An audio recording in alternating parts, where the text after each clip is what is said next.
Hello, ACPS staff. In this short video tutorial, we're going to talk about the option to transfer ownership of a file in your Google Drive to someone else.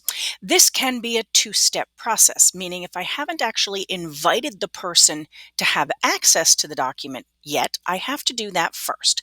So I've selected on the document here that I want to give ownership to someone else, and I'm going to start by sharing this. So I'm going to select on my share icon here in the upper left. And then I'm going to invite that user that I want to own this file. Here's my coworker, Carrie. So I'm going to invite her and I'm going to make her an editor, and I'm just going to click send. So now that the file has been shared with her, I'm ready to transfer and give her ownership of the file. And that's going to be done by going back to that exact same menu option. So I'm going to click on share again. And right here where it says that Carrie is an editor on this file, I'm going to click this drop down, and I'm going to come down all the way to the bottom, right above where I could remove her access if I didn't want her to have the file anymore. I can choose transfer ownership. It's going to pop up a little warning that this person could change the sharing permissions and even uninvite me from the file. As long as you are certain that you need to give this file to that person, you go ahead and click on yes.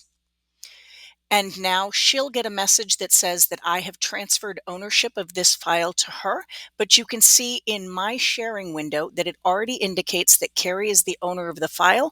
I am now an editor on the file, so I didn't lose access to it. I just don't own it anymore. She does. And now I'm ready to click done. And that's it.